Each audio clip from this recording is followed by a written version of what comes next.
This morning, I was thinking about sports. I want to make it abundantly clear. I have nothing against sports.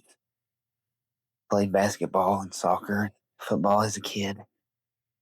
And even now, I enjoy a race or some Bellator or UFC on occasion. But I get concerned by the worship and reverence and devotion that people have with sports. When people find out that I don't have a favorite football team, I don't catch all the games, I could care less about the Super Bowl or the playoffs. And they look at me like I'm crazy.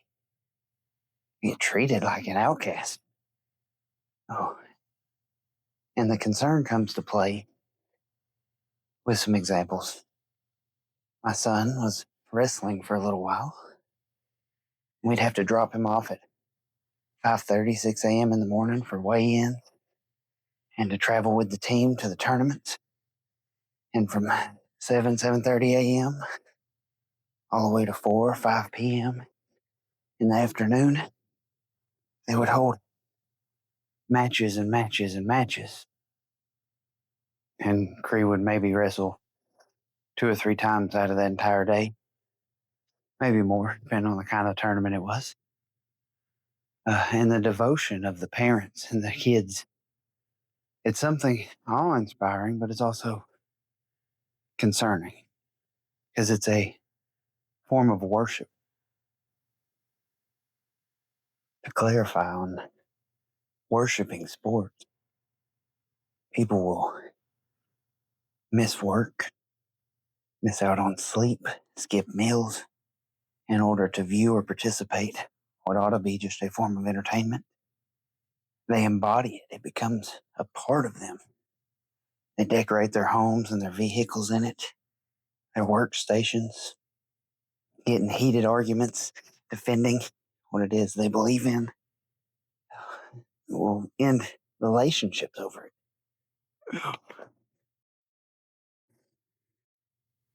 If that's not worship, I don't know what is. They prioritize it over so many other aspects of their life. And one of the great commandments, one of the original 10, thou shalt have no other God before me. There are way more sports addicts, fans, than there are devout Christians who would actually prioritize God and the church like they should. Not saying that there isn't any, but it is abundantly apparent that sports have become a god in the United States.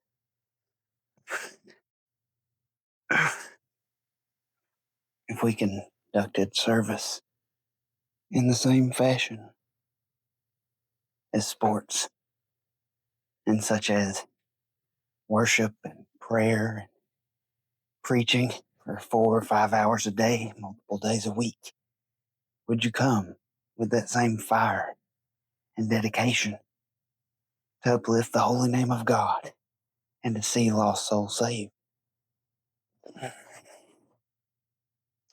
Would you perform your reasonable service?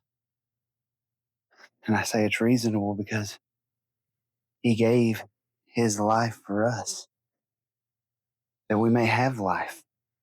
And there's no further sacrifice required for the forgiveness, the remission of sins. But there is a sacrifice that we can give in the devoting our life to God.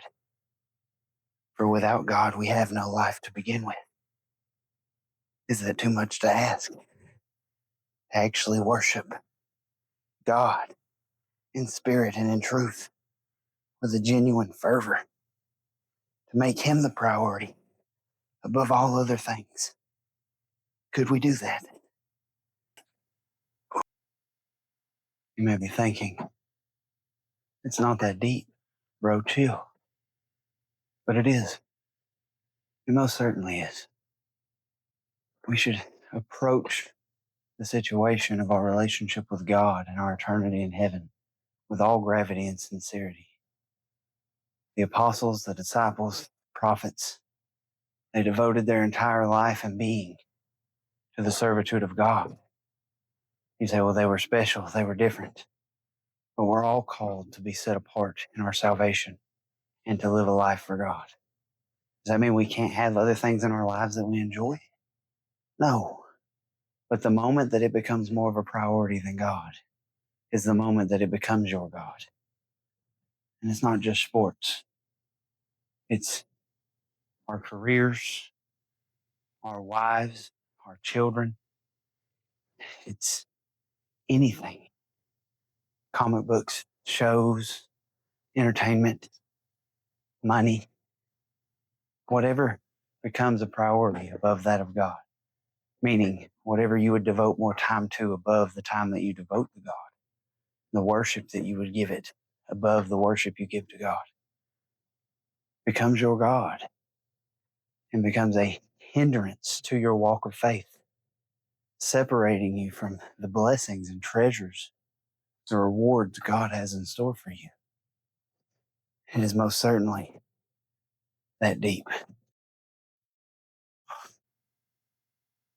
Jesus said to love the Lord thy God with all thy heart, with all thy soul, with all thy mind, with all thy strength. That means my entire being should be filled with the love of God, for God, by God. And I should continue forward from that point. And the second commandment is likened unto it. Love thy neighbor as thou love thyself. Oh, oh. What we see in these two commandments is a self-sacrificing. Again, as Christ said, deny thyself, pick up thy cross, and follow me. Paul said, I die daily. There's a self-sacrifice in our devotion to God and our devotion to one another. That we can't allow the things that we enjoy in this life, which are all gifts from God, all good things come from God above. We can't let the things that we enjoy take priority over the God who gifted them to us. We must seek him out first and thank him, be grateful to him for the things that we receive in this life. Paul said he even glories in his affliction.